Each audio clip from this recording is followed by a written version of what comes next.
Hi, ನಾನು Sandeep from tech in Kannada. ಗಮನಿಸ್ತಾ ಇದ್ದೀರಾ, ಇವತ್ತು ನನ್ನ ಮುಂದೆ ವಿವೋದವ್ರದ್ದು Y100 ಅಂತ ಒಂದು ಹೊಸ ಸ್ಮಾರ್ಟ್ಫೋನ್ ಇರುವಂಥದ್ದು. ಈ ಸ್ಮಾರ್ಟ್ಫೋನ್ನ ಸ್ಪೆಷಾಲಿಟಿ ಏನಪ್ಪ ಅಂತ ಅಂದರೆ, ಇದೇ ಮೊದಲ ಬಾರಿಗೆ ವಿವೋದವರು ಅವರ Y ಸೀರೀಸ್ನಲ್ಲಿ ಒಂದು ಕಲರ್ ಚೇಂಜಿಂಗ್ ಗ್ಲಾಸ್ ಬ್ಯಾಕನ್ನು ಹಾಕಿರುವಂಥದ್ದು.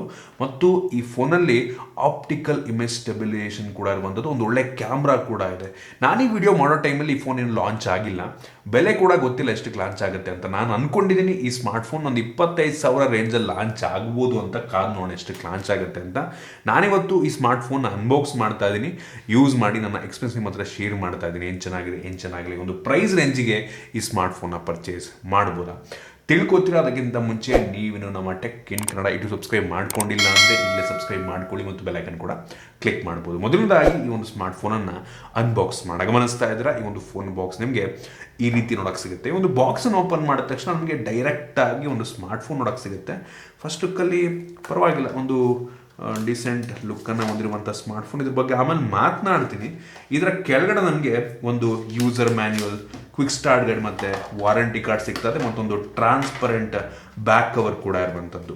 ಅದರ ಕೆಳಗಡೆ ನಮಗೆ 44 ವ್ಯಾಟ್ನ ಒಂದು ಫಾಸ್ಟ್ ಚಾರ್ಜಿಂಗ್ ಅಡಾಪ್ಟರ್ ಕೊಟ್ಟಿದ್ದಾರೆ. ಒಂದು ಒಳ್ಳೆಯ ವಿಷಯ, 44 ವ್ಯಾಟ್ ಅಂತ ಅಂದರೆ ಚಾರ್ಜರ್ ಕೊಟ್ಟಿದ್ದಾರಲ್ಲ ಬಾಕ್ಸ್ ಒಳಗಡೆ, ಒಂದು ಖುಷಿ ವಿಷಯ. ನಂತರ ಒಂದು USB Type-C ಡಾಟಾ ಕೇಬಲ್ ಇರುವಂಥದ್ದು, Type A ಇಂದ Type-C, ಮತ್ತು ಕೊನೆಯದಾಗಿ ಒಂದು ಸಿಮ್ ಎಜೆಕ್ಷನ್ ಪಿನ್ನ ಕೊಟ್ಟಿದ್ದಾರೆ. ಅದನ್ನು ಬಿಟ್ಟರೆ ಬೇರೆ ಏನೂ ಸಹ ನಮಗೆ ಒಂದು ಬಾಕ್ಸ್ ಒಳಗೆ ಸಿಗ್ತಾ ಇಲ್ಲ. ಇನ್ನು ಡೈರೆಕ್ಟಾಗಿ ಈ ಒಂದು ಸ್ಮಾರ್ಟ್ಫೋನಿಗೆ ಬಂತು ಅಂತ ಅಂದರೆ ಈ ರೀತಿ ನೋಡೋಕೆ ಸಿಗುತ್ತೆ. ಒಂದು ಲೆವೆಲ್ಗೆ ಹಿಂದ್ಗಡೆಯಿಂದ ತುಂಬ ಪ್ರೀಮಿಯಂ ಲುಕ್ಕನ್ನು ಹೊಂದಿರುವಂಥದ್ದು ಗ್ಲಾಸ್ ಬ್ಯಾಕು, ಆಯಿತಾ. ಈ ಪ್ರೈಸ್ ರೇಂಜಿಗೆ ಗ್ಲಾಸ್ ಬ್ಯಾಕ್ ಕೊಟ್ಟಿರುವಂಥದ್ದು ಒಂದು ಒಳ್ಳೆಯ ವಿಷಯ. ರೀಸೆಂಟ್ ಡೇಸಲ್ಲಿ ಎಷ್ಟೋ ಬ್ರ್ಯಾಂಡ್ಗಳು ಈ ಬೆಲೆಗೆ ಯಾವುದೇ ಗ್ಲಾಸ್ ಬ್ಯಾಕ್ನ ಕೊಡ್ತಿಲ್ಲ, ಪ್ಲಾಸ್ಟಿಕ್ ಬ್ಯಾಕನ್ನು ಕೊಡ್ತಾರೆ. ಇವು ಗ್ಲಾಸ್ ಬ್ಯಾಕ್ ಕೊಟ್ಟಿದ್ದಾರೆ, ಜೊತೆಗೆ ಕಲರ್ ಚೇಂಜಿಂಗ್ ಗ್ಲಾಸ್ ಬ್ಯಾಕ್ ಆಗಿರುವಂಥದ್ದು. ಇದೇ ಫೋನನ್ನು ನೀವು ಬಿಸ್ಲಿಗೆ ತೊಗೊಂಡೋದ್ರೆ ಕಂಪ್ಲೀಟ್ ಕಲರ್ ಚೇಂಜ್ ಆಗುತ್ತೆ. ಒಂಥರ ಲೈಟಾಗಿ ಕಾಣ್ತದೆ, ಒಂಥರ ರೆಡ್ಡಿಶ್ ಎಲ್ಲೋ ಮಿಕ್ಸ್ಚರ್ ಕಲರ್ ಕಾಣ್ತಾ ಇದೆ. ನೀವು ಇದನ್ನು ಬಿಸ್ಲಿಗೆ ತೊಗೊಂಡೋದ್ರೆ, ತೋರಿಸ್ತಾ ಇದ್ದೀನಿ, ಕಂಪ್ಲೀಟ್ ಆರೆಂಜಿಗೆ ಟರ್ನ್ ಆಗಿಬಿಡುತ್ತೆ, ಆಯಿತಾ. ಸೊ ನೀವು ಮನೆ ಒಳಗಿದ್ದಾಗ ಒಂದು ಕಲರು, ಮನೆಯಿಂದ ಹೊರಗಡೆ ಹೋದಾಗ ಬಿಸಿಲಿಗೆ ಈ ಫೋನ್ ಹಿಡಿದಾಗ ಇನ್ನೊಂದು ಕಲರ್ ಆಗುತ್ತೆ. ಸೊ ಒಂಥರ ಯುನೀಕ್ ಲುಕ್ಕನ್ನು, ಯುನೀಕ್ ಫೀಚರ್ನ ಹೊಂದಿರುವಂಥ ಸ್ಮಾರ್ಟ್ಫೋನ್ ಅಂತ ಬೇಕಾದರೂ ಅನ್ಬೋದು. ಹಿಂದ್ಗಡೆಯಿಂದ ತುಂಬ ಕ್ಲೀನ್ ಡಿಸೈನು, ಒಂಥರ ಡ್ಯೂಯಲ್ ಟೋನ್ ಸಿಗ್ತದೆ ನಿಮಗೆ. ಕೆಳಗಡೆ ಒಂಥರ ಮ್ಯಾಟ್ ಫಿನಿಶು, ಸ್ಮಡ್ಜಸ್ ಕಾಣೋದಿಲ್ಲ. ಈ ಕ್ಯಾಮ್ರಾ ಪಕ್ಕ ನಿಮಗೆ ಗ್ಲಾಸಿ ಫಿನಿಶ್ ಇದೆ, ಅದರಲ್ಲಿ ಸ್ವಲ್ಪ ಸ್ಮಡ್ಜಸ್ ಕಾಣುತ್ತೆ. ನಿಮಗೆ ಹಿಂದ್ಗಡೆ ಟ್ರಿಪಲ್ ಕ್ಯಾಮ್ರಾ ಸೆಟಪ್ ಸಿಗ್ತಾ ಇರುವಂಥದ್ದು ಮತ್ತು ಸಿಂಗಲ್ LED ಫ್ಲಾಶ್ ಇದೆ. ಕ್ಲೀನ್ ಡಿಸೈನ್ ಹಿಂದ್ಗಡೆ ಒಂದು ಲೆವೆಲಿಗೆ ಪ್ರೀಮಿಯಮ್ ಆಗಿ ಕಾಣುತ್ತೆ. ಹಿಂದ್ಗಡೆ ಯಾವುದೇ ಫಿಂಗರ್ ಪ್ರಿಂಟ್ ಸೆನ್ಸರ್ ಇಲ್ಲ. ಸೊ ನಮಗೆ ಗೊತ್ತಾಗ್ತಿರುವಂಥದ್ದು ಈ ಒಂದು ಫೋನಲ್ಲಿ in display finger print sensor ಇದೆ. ಅದ್ರ ಬಗ್ಗೆ ಆಮೇಲೆ ಮಾತನಾಡ್ತೀನಿ. ಈ ಒಂದು ಫೋನ್ ಫ್ರಂಟಿಗೆ ಬಂತು ಅಂತ ಅಂದರೆ ನಿಮಗೆ ಟಿಯರ್ ಡ್ರಾಪ್ ನಾಟ್ ಸಿಗ್ತಾ ಇರುವಂಥದ್ದು ಬೇಜಾರಾಗುವಂಥ ವಿಷಯ. ತುಂಬ ನಾರ್ಮಲ್ ಆಗಿ ಕಾಣುತ್ತೆ ಫೋನ್ ಈ ಕಾರಣದಿಂದ. ಬೆಸಲ್ ಒಂದು ಲೆವೆಲಿಗೆ ಕಡಿಮೆ ಇದೆ. ಬಾಟಮ್ ಬೆಸಲ್ ಈ ಬೆಲೆಗೆ ಸ್ವಲ್ಪ ಬಾಟಮ್ ಬೆಸಲ್ ಸ್ವಲ್ಪ ದೊಡ್ಡದಾಗಿದೆ ಅಂತ ಅನ್ನಿಸ್ತು. ಅವರೇ ಆಲ್ರೆಡಿ ಸ್ಕ್ರೀನ್ ಗಾರ್ಡನ್ನು ಹಾಕಿದ್ದಾರೆ. ಸೊ ಫ್ರಂಟ್ ಪರವಾಗಿಲ್ಲ, ಗ್ಲಾಸ್ ಆಗಿರೋದ್ರಿಂದ ಅಷ್ಟು ಈಸಿಯಾಗಿ ಸ್ಕ್ರ್ಯಾಚ್ ಆಗಲ್ಲ. ಒಟ್ಟಿಗೆ ನಾರ್ಮಲ್ ಲುಕಿಂಗ್ ಫೋನ್, ಒಟ್ಟಿಗೆ ಫ್ರಂಟ್ ಇನ್ನೇನು ಸ್ಪೆಷಲ್ ಇಲ್ಲ. ಮತ್ತು ಈ ಫೋನ್ನ ಫ್ರೇಮ್ ಬಂದುಬಿಟ್ಟು ಪ್ಲಾಸ್ಟಿಕ್ ಫ್ರೇಮ್. ಈ ಫೋನಲ್ಲಿ USB Type-C ಪೋರ್ಟ್ ಇದೆ, ಹೆಡ್ಫೋನ್ ಜಾಕ್ಸ್ ಬಂದದ್ದು, ಸ್ಪೀಕರ್ ಗ್ರಿಲ್ ಏನಿದೆ ಇದು ಬಾಟಮಲ್ಲಿದೆ. ಮತ್ತು ಇದರಲ್ಲಿ ನಿಮಗೆ ಯಾವುದೇ ಡೆಡಿಕೇಟೆಡ್ SD ಕಾರ್ಡ್ ಸ್ಲಾಟ್ ಸಿಗ್ತಿಲ್ಲ, ಹೈಬ್ರಿಡ್ ಸಿಮ್ ಸ್ಲಾಟ್ ಇದೆ. ಸೊ ನೀವು 2 ಸಿಮ್ಮು ಅಥವಾ 1 ಸಿಮ್ ಒಂದು SD ಕಾರ್ಡ್ ನೀವು ಹಾಕೊಬೋದು. ಅಟ್ಲೀಸ್ಟ್ 16 ಕೊಟ್ಟಿದ್ದಾರಲ್ಲ, ಸೊ ಅದೇ ಖುಷಿ ವಿಷಯ. ನನಗಂತೂ ಈ ಫೋನಲ್ಲಿ ಡಿಸೈನ್ ಬಿಲ್ಡ್ ಕ್ವಾಲಿಟಿ ಚೆನ್ನಾಗಿದೆ. ಗ್ಲಾಸ್ ಪ್ಯಾಕ್ ಕೊಟ್ಟಿರೋದು ಖುಷಿ ಆಯಿತು, ಮತ್ತು ಕಲರ್ ಚೇಂಜಿಂಗ್ ಗ್ಲಾಸ್ ಕೊಟ್ಟಿರೋದು ಕೂಡ ಖುಷಿ ಆಯಿತು. ಫ್ರಂಟಲ್ಲಿ ಒಂದು ಪಂಚೋಲ್ ಕ್ಯಾಮ್ರಾ ಕೊಟ್ಟಿದ್ರೆ ಬೆಂಕಿ ಇರ್ತಾ ಇತ್ತು ನಂಗೆ ಅನ್ನಿಸ್ತಂಗೆ. ಇನ್ನು ಈ ಫೋನ್ನ ಡಿಸ್ಪ್ಲೇ ಬಗ್ಗೆ ಮಾತನಾಡಬೇಕಂತ ಅಂದರೆ, ಈ ಫೋನಲ್ಲಿ 6.38 ಇಂಚಿನ ಫುಲ್ HD+ ರೆಸೊಲ್ಯೂಷನ್ ಹೊಂದಿರುವಂಥ ಅಮೋಲೆಡ್ ಡಿಸ್ಪ್ಲೇ ಇರುವಂಥದ್ದು. ಈ ಡಿಸ್ಪ್ಲೇ ತುಂಬ ಬ್ರೈಟ್ ಆಗಿದೆ, ಆಯಿತಾ. 1300 ನಿಟ್ಸ್ನ ಪೀಕ್ ಬ್ರೈಟ್ನೆಸ್ಸನ್ನು ಹೊಂದಿರುವಂಥದ್ದು. ಬಿಸಿಲಿಗೆ ಹೋದ್ರೂ ಕೂಡ ತುಂಬ ಚೆನ್ನಾಗಿ ಕಾಣುತ್ತೆ. ನಾನು ಟ್ರೈ ಮಾಡಿದೆ, ಬಿಸಿಲಲ್ಲೂ ಕೂಡ ತುಂಬ ಬ್ರೈಟಾಗಿ ಕಾಣುತ್ತೆ. ಆರಾಮ ಬಿಸಿಲಲ್ಲೂ ಕೂಡ ಆಪರೇಟ್ ಮಾಡಬಹುದು. ಮತ್ತು ಈ ಡಿಸ್ಪ್ಲೇ 90 ಹರ್ಟ್ಸ್ನ ರಿಫ್ರೆಶ್ ರೇಟನ್ನು ಹೊಂದಿರುವಂಥ ಡಿಸ್ಪ್ಲೇ. 90 ಹರ್ಟ್ಸ್ ಓಕೆ ಅಂದರೆ 120 ಹರ್ಟ್ಸ್ ಕೊಟ್ಟಿದ್ರೆ ಇನ್ನೂ ತುಂಬ ಚೆನ್ನಾಗಿರ್ತಾ ಇತ್ತು. ಇದನ್ನು ನೀವು ಚೇಂಜ್ ಕೂಡ ಮಾಡ್ಕೊಬೋದು. ಸ್ಮಾರ್ಟ್ಗೆ ಹಾಕಿದರೆ ಅವಶ್ಯಕತೆ ಇರೋ ಟೈಮಲ್ಲಿ 60 ಹರ್ಟ್ಸಿಗೆ 90 ಹರ್ಟ್ಸಿಗೆ ಅದು ಆಟೋಮೆಟಿಕ್ ಸ್ವಿಚ್ ಮಾಡಿಕೊಡುತ್ತೆ. ಅಥವಾ ನೀವು 90 ಹರ್ಟ್ಸ್ ಎಲ್ಲ ಬೇಕಾದರೂ ಯೂಸ್ ಮಾಡಬಹುದು. ಮತ್ತು ಇದು HDR10+ ಕೂಡ ಸಪೋರ್ಟ್ ಮಾಡುತ್ತೆ. ಸೊ ಬ್ರೈಟ್ ಆಗಿರೋದ್ರಿಂದ ಅದು ಕೂಡ ಸಪೋರ್ಟ್ ಆಗುತ್ತೆ. ಡಿಸ್ಪ್ಲೇ ಕ್ಲಾರಿಟಿ ಅದರಿಂದ ಚೆನ್ನಾಗಿದೆ, ವಿವಿಡ್ ಆಗಿದೆ. ಸೊ ನನಗೇನೋ ಇಷ್ಟ ಆಯಿತು. ಈ ಬೆಲೆಗೆ ಒಂದು ಒಳ್ಳೆಯ ಡಿಸ್ಪ್ಲೇಯನ್ನು ಹಾಕಿದ್ದಾರೆ. 120 ಹರ್ಟ್ಸ್ ಕೊಟ್ಟಿದ್ರೆ ಬೆಂಕಿ ಇರ್ತಾ ಇತ್ತು ನಂಗೆ ಅನ್ನಿಸ್ತಂಗೆ. ಇನ್ನು ವೇರಿಯಂಟ್ಗಳ ಬಗ್ಗೆ ಮಾತನಾಡಬೇಕಂತ ಅಂದರೆ, ಸದ್ಯಕ್ಕೆ ಒಂದು ಸ್ಮಾರ್ಟ್ಫೋನ್ ಒಂದೇ ಒಂದು ವೇರಿಯಂಟಲ್ಲಿ ಲಾಂಚ್ ಆಗ್ತಾ ಇರುವಂಥದ್ದು. 8 GB ರ್ಯಾಮ್ ಮತ್ತು 128 GB ಸ್ಟೋರೇಜು. ಸೊ ಈ ಬೆಲೆಗೆ 8 GB ಕೊಟ್ಟಿರುವಂಥದ್ದು ಒಂದು ಒಳ್ಳೆ ವಿಷಯ, ರೀಸನಬಲ್ ಆಗಿದೆ. ಸ್ಟೋರೇಜು ಮತ್ತು ರ್ಯಾಮ್ ಹೇಳ್ತಾ ಇದ್ದೀನಿ. ಮತ್ತು ಇದರಲ್ಲಿ ಎಕ್ಸ್ಟೆಂಡೆಡ್ ರ್ಯಾಮ್ ಕೂಡ ಇರುವಂಥದ್ದು. ಅಪ್ ಟು 8 GB ತನಕ ಕೂಡ ನೀವು 8 GB ನೀವು ರ್ಯಾಮನ್ನು ಎಕ್ಸ್ಟೆಂಡ್ ಮಾಡ್ಬೋದು. ಸೊ ಸ್ಟೋರೇಜನ್ನು ರ್ಯಾಮ್ ರೀತಿ ಯೂಸ್ ಮಾಡ್ಕೊಳುತ್ತೆ ಅವಶ್ಯಕತೆ ಇರೋ ಟೈಮಲ್ಲಿ. ಆಲ್ರೆಡಿ 8 GB ಇರೋದ್ರಿಂದ ಅವಶ್ಯಕತೆ ಇಲ್ಲ, ಬಟ್ ಸ್ಟಿಲ್ ಏನೋ ಹೆವಿ ಮಲ್ಟಿಟಾಸ್ಕ್ ಮಾಡೋ ಟೈಮಲ್ಲಿ ಅದನ್ನು ಯೂಸ್ ಮಾಡ್ಕೊಳ್ಳುತ್ತೆ. ಇದರಲ್ಲಿರುವಂಥ ರ್ಯಾಮ್ ಬಂದ್ಬಿಟ್ಟು LPDDR4X ರ್ಯಾಮು ಮತ್ತು ಸ್ಟೋರೇಜ್ ಬಂದ್ಬಿಟ್ಟು UFS 2.2 ಸ್ಟೋರೇಜು. 3.1 ಕೊಟ್ಟಿದ್ರೆ ತುಂಬ ಚೆನ್ನಾಗಿರ್ತಾಯಿತ್ತು, ಬಟ್ ಕೊಟ್ಟಿಲ್ಲ, ಬೇಜಾರಾಯಿತು. ಇನ್ನೊಂದು ವಿಷಯ ಬೇಜಾರಾಗೋದಕ್ಕೆ. ಇನ್ನು ಈ ಫೋನ್ನ ಪ್ರೊಸೆಸರ್ ಬಗ್ಗೆ ಮಾತನಾಡಬೇಕಂತ ಅಂದರೆ ಈ ಫೋನಲ್ಲಿ ಡೈಮನ್ಸಿಟಿ 900 ಪ್ರೊಸೆಸರ್ ಇರುವಂಥದ್ದು ಮೀಡಿಯಾಟೆಕ್ಕಿಂದು. ಇದು ಒಂದು ಹೈಯರ್ ಮಿಡ್ ಎಂಡ್ ಪ್ರೊಸೆಸರ್ ಅಂತ ಬೇಕಾದರೂ ಅನ್ನಬಹುದು. ಅಂತೂ ಬೆಂಚ್ ಮಾರ್ಕ್ ಸುಮಾರು 4.5 ಲಕ್ಷ ತನಕ ರೇಟಿಂಗನ್ನು, 5 ಲಕ್ಷನ ಕೊಡುತ್ತೆ ಒಂದೊಂದ್ಸಲ. ಒಟ್ಟಿಗೆ ನಂಗೆ ಅನ್ನಿಸ್ತಂಗೆ ಒಂದು 4.5 ಲಕ್ಷ ರೇಟಿಂಗನ್ನು ಕೊಡಬಲ್ಲಂಥ ಸಾಮರ್ಥ್ಯ ಈ ಒಂದು ಪ್ರೊಸೆಸರ್ ಇರುವಂಥದ್ದು. ಈ ಬೆಲೆಗೆ ಇದಕ್ಕಿಂತ ಪವರ್ಫುಲ್ ಆಗಿರುವಂಥ ಪ್ರೊಸೆಸರ್ ಆರಾಮಾಗಿ ಸಿಗುತ್ತೆ ನಿಮಗೆ. ಹೆವಿ ಪವರ್ಫುಲ್ ಆಗಿರುವಂಥದ್ದೇ ಸಿಗುತ್ತೆ ಈ ಬೆಲೆಗೆ. ಅದೊಂದು ನಂಗೆ ಬೇಜಾರಾಯಿತು. ಇನ್ನೂ ಒಳ್ಳೆಯ ಪ್ರೊಸೆಸರ್ನ ಹಾಕ್ಬೋದಾಗಿತ್ತು. ಈ ಒಂದು ಪ್ರೊಸೆಸರ್ನಲ್ಲಿ ಒಂದು ಲೆವೆಲಿಗೆ ಹೈ ಸೆಟ್ಟಿಂಗಲ್ಲೇ ಪ್ರತಿಯೊಂದು ಗೇಮ್ಗಳನ್ನು ಆಡ್ಕೊಬೋದು, ಆಯಿತಾ. ಬಟ್ ಈ ಒಂದು ಫೋನ್ ಏನಪ್ಪ ಅಂದರೆ ವಿವೋದವ್ರದ್ದು ಯೂಶಲಿ ಕ್ಯಾಮ್ರಾ ಓರಿಯೆಂಟೆಡ್ ಆಗಿರುತ್ತೆ. ಸೊ ಅದರಿಂದ ಪ್ರೊಸೆಸರ್ನ ಸ್ವಲ್ಪ ಕಡಿಮೆ ಕೊಡ್ತಾರೆ. ಸೊ ಹಂಗಂತ ಇದು ಕೆಟ್ಟ ಪ್ರೊಸೆಸರ್ ಅಂತ ಅಲ್ಲ, ತುಂಬ ಸ್ಮೂತಾಗಿ ಕೆಲಸವನ್ನು ಮಾಡುತ್ತೆ, ಒಳ್ಳೆ ಪ್ರೊಸೆಸರ್. ಈ ಬೆಲೆಗಲ್ಲ ಅಂತ ಅಷ್ಟೇ, ಇನ್ನೇನು ಅಲ್ಲ. ಸೊ ಆಲ್ಮೋಸ್ಟ್ ಎಲ್ಲ ಅಪ್ಲಿಕೇಶನ್ನ ರನ್ ಮಾಡುತ್ತೆ, ಒಂದು ಲೆವೆಲ್ಗೆ ಸ್ಮೂತಾಗಿ ಕೆಲಸವನ್ನು ಮಾಡುತ್ತೆ. ಬಟ್ ಹೆವಿ ಜಾಸ್ತಿ ಎಕ್ಸ್ಪೆಕ್ಟೇಷನ್ನ ಕೂಡ ಇಟ್ಕೊಳ್ಳೋಕೆ ಹೋಗ್ಬಿಡಿ. ಹೈ ಎಂಡ್ ಗೇಮ್ಗಳನ್ನು ಆಡೋದಕ್ಕೆ ಸ್ವಲ್ಪ ಕಷ್ಟ ಆಗಬಹುದು. ಸೊ ಪ್ರೊಸೆಸರ್ ಚೆನ್ನಾಗಿದೆ, ಬಟ್ ಈ ಬೆಲೆಗಲ್ಲ. ಇನ್ನು ಈ ಫೋನ್ನ ಕ್ಯಾಮ್ರಾ ಬಗ್ಗೆ ಮಾತಾಡಲೇಬೇಕು. ಏನಕ್ಕೆ ಅಂದರೆ ಕ್ಯಾಮ್ರಾ ಓರಿಯೆಂಟೆಡ್ ಫೋನ್, ಅದ್ರ ಬಗ್ಗೆ ಮಾತಾಡಲಿಲ್ಲ ಅಂದರೆ ಆಗುತ್ತಾ. ಈ ಫೋನಲ್ಲಿ ರೇರಲ್ಲಿ ಟ್ರಿಪಲ್ ಕ್ಯಾಮ್ರಾ ಇದೆ. ಸೊ ಅದರಲ್ಲಿ ಮೈನ್ ಸೆನ್ಸಾರ್ ಬಂದ್ಬಿಟ್ಟು 64 ಮೆಗಾಪಿಕ್ಸೆಲ್ನ ಮೈನ್ ಸೆನ್ಸಾರ್. ಇದು 1.8 ಅಪರ್ಚರ್ನ ಹೊಂದಿರುವಂಥ ಸೆನ್ಸಾರ್ ಆಗಿದೆ. ಸೊ ಇದು ಒಂದು ಒಳ್ಳೆಯ ಫೋಟೋವನ್ನು ಪ್ರೊಡ್ಯೂಸ್ ಮಾಡೋದು ತುಂಬ ಚೆನ್ನಾಗಿದೆ. ನನಗಂತೂ ಹೆವಿ ಇಂಪ್ರೆಸ್ ಮಾಡ್ತೀವಿ, ಇಷ್ಟೊಂದು ಚೆನ್ನಾಗಿರುತ್ತೆ ಅಂತ ಅಂದ್ಕೊಂಡಿಲ್ಲ. ಬಟ್ ಡೀಟೇಲ್ಸ್ ಮಾತ್ರ ಸಕ್ಕತ್ತಾಗಿದೆ, ಆಯಿತಾ. ತಿಮ್ಮನ್ ಫೋಟೋ ತೆಗೆದೆ, ನನ್ನ ನಾಯಿ ಫೋಟೋ ತೆಗೆದೆ, ಎಷ್ಟು ಕ್ಲಾರಿಟಿ ಬಂತು ಅಂತಂದ್ರೆ ನನಗಂತೂ ಹೆವಿ ಇಂಪ್ರೆಸ್ ಮಾಡ್ತು. ಈ ಮೈನ್ ಸೆನ್ಸಾರ್ ಆಪ್ಟಿಕಲ್ ಇಮೇಜ್ ಸ್ಟೆಬಿಲೈಸೇಷನ್ನ ಕೂಡ ಹೊಂದಿರುವಂಥದ್ದು.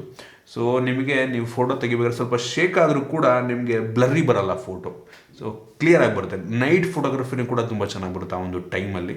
ಸೊ ಹೈಬ್ರಿಡ್ ಸ್ಟೆಬಿಲೈಸೇಷನ್ ನೀವು ಒಂದು ರೀತಿ ಅಂದರೆ ಹೈಬ್ರಿಡ್ ಅಂದರೆ ಒಂಥರ ಸಾಫ್ಟ್ವೇರ್ ಮುಖಾಂತರನೂ ಸ್ಟೆಬಿಲೈಸ್ ಮಾಡುತ್ತೆ, ಮತ್ತು ಆಪ್ಟಿಕಲ್ ಇಮೇಜ್ ಸ್ಟೆಬಿಲೈಸೇಷನ್ ಇದೆಯಲ್ಲ ಆ ಮುಖಾಂತರನೂ ಕೂಡ ಸ್ಟೆಬಿಲೈಸ್ ಮಾಡುತ್ತೆ. ವಿಡಿಯೋ ಶೂಟ್ ಮಾಡಬೇಕು ಅಷ್ಟೇ ಆ ಒಂದು ಆಪ್ಟಿಕಲ್ ಇಮೇಜ್ ಸ್ಟೆಬಿಲೈಸೇಷನ್ ಒಂದು ಲೆವೆಲಿಗೆ ಸ್ಟೇಬಲ್ ಶಾರ್ಟ್ಸನ್ನು ನಿಮಗೆ ನೀಡುತ್ತೆ.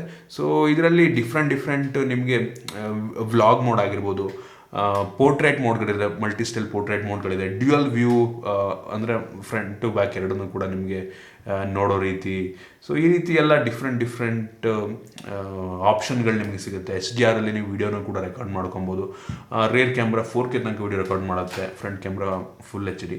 ಸೊ ಒಂದು ಲೆವೆಲ್ಲಿಗೆ ಯೂಶಲಿ ವಿವೋ ಕ್ಯಾಮ್ರಾ ಆನೆಸ್ಟ್ಲಿ ತುಂಬ ಚೆನ್ನಾಗಿರುತ್ತೆ. ವಿವೋದವರು ಕ್ಯಾಮ್ರಾಗೋಸ್ಕರನೇ ಕೆಲವೊಂದು ಫೋನ್ನ ಬಿಲ್ಡ್ ಮಾಡ್ತಾರೆ. ಸೊ ನನ್ನ ವೈಫ್ ಕೂಡ ವಿವೋ ಕ್ಯಾಮ್ರಾ ಯೂಸ್ ಮಾಡೋದು. ಹೆಂಗಿದೆ ಅಂತಂದರೆ ಎಂತೆಂಥ ಫೋನಿಗೆ ನೀವು ಇದು ಮಾಡಿಕೊಂಡ್ರು, ನೀವು ಹೋಲಿಸ್ಕೊಂಡ್ರೂ ಒಳ್ಳೆ ಹೆವಿ ಕ್ಯಾಮ್ರಾ ಅವ್ರು ಯೂಸ್ ಮಾಡೋ ಹೈ ಎಂಡ್ ಫೋನ್, ಆಯಿತಾ, ಬೆಂಕಿ ಫೋಟೋ ಪ್ರೊಡ್ಯೂಸ್ ಮಾಡುತ್ತೆ. 1 ವರ್ಷ ಹಳೆ ಫೋನ್, ಆಯಿತಾ, 1 ವರ್ಷ ಹಳೆ ಫೋನು ರೀಸೆಂಟಾಗಿ ಲಾಂಚ್ ಆಗಿರೋಂಥ ಹೈ ಎಂಡ್ ಫೋನಿಗೆ ಹೋಲಿಸ್ಕೊಂಡ್ರು ಕೂಡ ಅದು ಬೆಂಕಿ ಫೋಟೋ ಪ್ರೊಡ್ಯೂಸ್ ಮಾಡುತ್ತೆ. ಸೊ ವಿವೋದವ್ರದ್ದು ಕ್ಯಾಮ್ರಾ ಅದು ಏನು ಮಾಡ್ತಾರೆ ಅಂತ ಗೊತ್ತಿಲ್ಲ, ಫೋಟೋಸ್ ಮಾತ್ರ ಸೂಪರಾಗಿ ತೆಗೆಯುತ್ತೆ, ಆಯಿತಾ. ಅದನ್ನು ಬಿಟ್ಟರೆ ಇನ್ನೂ 2 ಸೆನ್ಸಾರ್ ಇದೆ. 2 ಮೆಗಾಪಿಕ್ಸೆಲಿಂದು ಡೆಪ್ ಸೆನ್ಸರ್ ಮತ್ತು ಇನ್ನೊಂದು 2 ಮೆಗಾಪಿಕ್ಸೆಲಿಂದು ಮ್ಯಾಕ್ರೋ ಲೆನ್ಸು. ಸೊ ಅದೇನು ಅವಶ್ಯಕತೆ ಇಲ್ಲ, ಮಾಡೋ ಕೆಲಸ ಎಲ್ಲ ಕೊಟ್ಟಿದ್ದಾರೆ. ಸೊ ಅದು ಮ್ಯಾಕ್ರೋ ಅಂತ ಅನಿಸಿಲ್ಲ. ಇನ್ನು ಫ್ರಂಟ್ ಕ್ಯಾಮ್ರಾಗೆ ಬಂತು ಅಂತ ಅಂದರೆ ಈ ಫೋನಲ್ಲಿ 16 ಮೆಗಾಪಿಕ್ಸೆಲ್ನ ಫ್ರಂಟ್ ಕ್ಯಾಮ್ರಾ ಇದೆ. ಸೊ ಇದು 2.0 ಅಪರ್ಚರು. ಇದು ತೆಗೆಯುವಂಥ ಫೋಟೋ ಪರವಾಗಿಲ್ಲ, ನನಗೆ ಒಂದು ಲೆವೆಲ್ಗೆ ಇಷ್ಟ ಆಯಿತು. ತುಂಬ ಚೆನ್ನಾಗಿ ಕೂಡ ತೆಗೆಯೋ ರೀತಿ ನೀವು ಆಪ್ಷನ್ ಸೆಟ್ ಮಾಡ್ಕೊಬೋದು. ಸ್ಕಿನ್ನ ತುಂಬ ಸ್ಮೂತ್ ಮಾಡುತ್ತೆ, ನ್ಯಾಚುರಲ್ಲಾಗಿ ತೆಗೆಯೋ ರೀತಿಯೂ ಕೂಡ ನೀವು ಸೆಟ್ ಮಾಡ್ಕೊಬೋದು. ಒಟ್ಟಿಗೆ ಕ್ಲಾರಿಟಿ ತುಂಬ ಚೆನ್ನಾಗಿದೆ ಒಂದು ಲೆವೆಲಿಗೆ. ಸೊ ಆ ಸ್ಯಾಂಪಲ್ನ ಕೂಡ ನನಗೆ ತೋರಿಸ್ತಾ ಇದ್ದೀನಿ. ಓವರಾಲ್ ನಂಗೆ ಫ್ರಂಟಿಗಿಂತ ನಂಗೆ ರೇರ್ ಕ್ಯಾಮ್ರಾ ಮೈನ್ ಸೆನ್ಸಾರ್ ತುಂಬ ಇಷ್ಟ ಆಯಿತು. ಒಂದು ಒಳ್ಳೆ ಚೆನ್ನಾಗಿ ಆಪ್ಟಿಮೈಸ್ ಮಾಡಿದ್ದಾರೆ ಅಂತ ಅನ್ನಿಸ್ತು. ಸೊ ಆ ಸ್ಯಾಂಪಲ್ ನೋಡಿ ನೀವೇ ಜಡ್ಜ್ ಮಾಡ್ಬೋದು. ವಿಡಿಯೋ ಕ್ವಾಲಿಟಿ ಕೂಡ ಚೆನ್ನಾಗಿದೆ ಅಂತ ಅನ್ನಿಸ್ತು, ಅದನ್ನು ಕೂಡ ನಾನು ನಿಮಗೆ ತೋರಿಸಿದ್ದೀನಿ. ಸೊ ಕ್ಯಾಮ್ರಾ ಮಾತ್ರ ಬೆಂಕಿ ಇದೆ. ಸೊ ಇದರಲ್ಲಿ ಡೌಟೇ ಇಲ್ಲ, ಕ್ಯಾಮ್ರಾ ಒಂದು ಒಳ್ಳೆ ಕ್ಯಾಮ್ರಾವನ್ನು ಈ ಒಂದು ಪ್ರೈಸ್ ರೇಂಜಿಗೆ ಹಾಕಿದ್ದಾರೆ. ಇನ್ನು ಸೆಕ್ಯೂರಿಟಿ ಬಗ್ಗೆ ಮಾತನಾಡಬೇಕಂತ ಅಂದರೆ ಈ ಫೋನಲ್ಲಿ in display fingerprint sensor ಇದೆ. ಇದು optical in display fingerprint sensor. ತುಂಬ ಫಾಸ್ಟ್ ಆಗಿದೆ, ನೋಡ್ತಾ ಇದ್ದೀರಾ, ಹೆವಿ ಫಾಸ್ಟ್ ಆಗಿದೆ. ಪಟ್ ಅಂತ ಅನ್ಲಾಕ್ ಮಾಡಿ ಬಿಸಾಕುತ್ತೆ. ಇನ್ನು ಫೇಸ್ ಅನ್ಲಾಕ್ ಕೂಡ ಇದೆ, ನೋಡ್ತೀರಾ ನೀವೇನು ಎಷ್ಟು ಫಾಸ್ಟ್ ಆಗಿ. ನೋಡಿ, ಟಚ್ ಮಾಡಿದ ತಕ್ಷಣ ಅದು ಸ್ಕ್ರೀನ್ ಆನ್ ಹಾಕಿದ ಮುಂಚೆನೇ ಅನ್ಲಾಕ್ ಮಾಡ್ಕೊಂಬಿಡುತ್ತೆ. ತುಂಬ ಫಾಸ್ಟಾಗಿ ಅನ್ಲಾಕ್ ಮಾಡ್ತಾ ಇದೆ, ಸೂಪರ್ ವಿಷಯ. ಇನ್ನು ಬ್ಯಾಟ್ರಿ ಬಗ್ಗೆ ಮಾತನಾಡಬೇಕಂತ ಅಂದರೆ ಈ ಸ್ಮಾರ್ಟ್ಫೋನ್ ತುಂಬ ತಿನ್ನಾಗಿದ್ರೂ ಕೂಡ ಹೆವಿ ಅಂದರೆ ಹೆವಿ ತಿನ್ನಾಗಿದೆ ಆಯಿತಾ.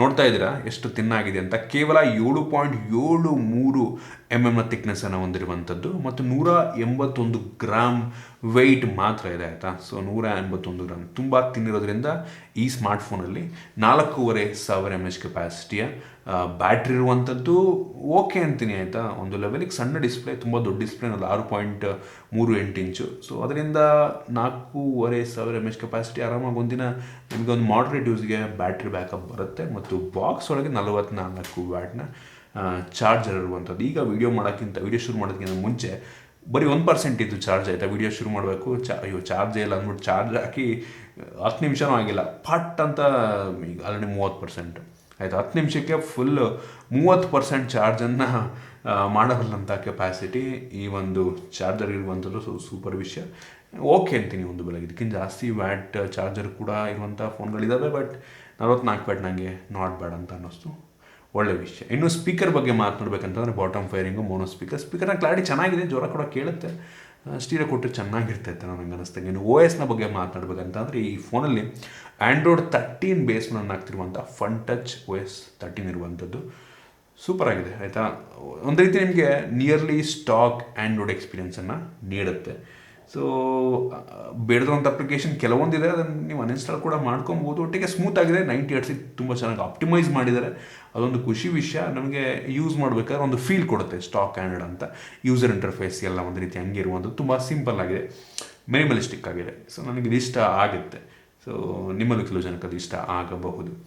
ಇನ್ನು ಈ ಫೋನಲ್ಲಿ ನಮಗೆ ಡ್ಯೂಯಲ್ ಬ್ಯಾಂಡ್ ವೈಫೈ ಸಪೋರ್ಟ್ ಸಿಗ್ತದೆ ಮತ್ತು ಬ್ಲೂಟೂತ್ 5.2 ಕೂಡ ಇರುವಂಥದ್ದು ಮತ್ತು ಕ್ಯಾರಿಯರ್ ಅಗ್ರಿಗೇಷನ್ ಕೂಡ ಸಪೋರ್ಟ್ ಆಗಿದೆ ಮತ್ತು ಎಲ್ಲ ಬೇಸಿಕ್ ಸೆನ್ಸರ್ಸ್ನ ಈ ಸ್ಮಾರ್ಟ್ಫೋನಲ್ಲಿ ಆ್ಯಡ್ ಮಾಡಿದ್ದಾರೆ. 5G ಸ್ಮಾರ್ಟ್ಫೋನ್, ಸೊ ತಲೆ ಕೆಡಿಸ್ಕೊಂಬಿಡಿ, ನಮ್ಮ ಭಾರತದ ಎಲ್ಲ ಬ್ಯಾಂಡ್ಸನ್ನು ಇದು ಸಪೋರ್ಟ್ ಕೂಡ ಮಾಡುತ್ತೆ, ತಲೆ ಕೆಡಿಸ್ಕೊಳ್ಳೋ ಅವಶ್ಯಕತೆ ಇಲ್ಲ. ಮತ್ತು ಸರ್ವಿಸ್ ಸೆಂಟ್ರು ವಿವೋದು ತುಂಬ ಎಸ್ಟಾಬ್ಲಿಷ್ಡ್ ಕಂಪ್ನಿ ನಮ್ಮ ದೇಶದಲ್ಲಿ, ಸೊ ಅದ್ರ ಬಗ್ಗೆ ಕೂಡ ತಲೆ ಕೆಡಿಸ್ಕೊಳ್ಳೋಂಥ ಅವಶ್ಯಕತೆ ಇಲ್ಲ. ಸೊ ಇದಿಷ್ಟು ಈ ಸ್ಮಾರ್ಟ್ಫೋನ್ನ ಕೆಲವೊಂದು ಮೇನ್ ಫೀಚರ್ಸ್. ನೀವು ಹಾಗಾದರೆ ಕೇಳ್ಬೋದು, ಒಂದು ಸ್ಮಾರ್ಟ್ಫೋನ್ ಒಂದು ಪ್ರೈಸೊಂದಿಗೆ ಪರ್ಚೇಸ್ ಮಾಡ್ಬೋದಾ ಅಂತ.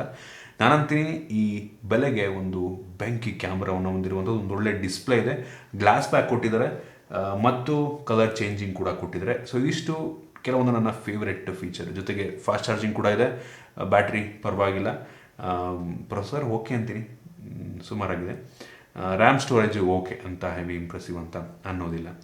ಸೊ ಒಂದು ಕ್ಯಾಮ್ರಾಗೆ ಒಂದು ಡಿಸೆಂಟ್ ಆಪ್ಷನ್ ಆಗ್ಬೋದು. ಫ್ರಂಟ್ ಒಂದು ಪಂಚೋಲ್ ಕ್ಯಾಮ್ರಾ ಕೊಟ್ಟಿದ್ರೆ ಇನ್ನೂ ಸಾಕಾಗಿರ್ತಿತ್ತು.